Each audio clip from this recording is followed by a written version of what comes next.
আসসালামু আলাইকুম ওয়া রাহমাতুল্লাহি ওয়া বারাকাতুহু। আমরা অনেকেই বলি কিয়ামতকে বিশ্বাস করি, কিন্তু কিছু কিছু কাজের মাধ্যমে নিজের অজান্তেই আমরা কিয়ামতকে অস্বীকার করছি।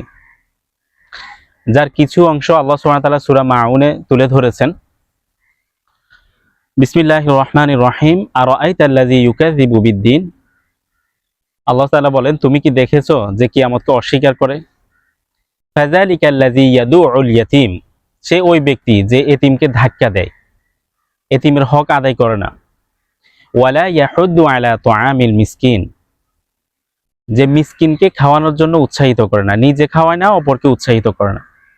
ফাওয়াইলুল লিল মুসাল্লিন, অতঃপর দুর্ভোগ ওই সমস্ত নামাজীদের জন্য, আল্লাযীনা হুম আন সলাতিহিম সাহুন, যারা নামাজে অমনোযোগী, নামাজে গাফেল, এক ওয়াক্তের নামাজ অন্য ওয়াক্তে পড়ে, নামাজ পড়তে চায় না।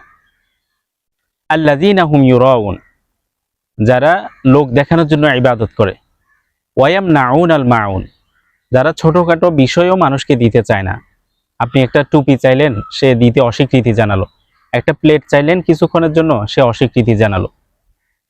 তো যাদের মধ্যে এসব আছে, তারা ইনডাইরেক্টলি কিয়ামতকে অস্বীকার করে।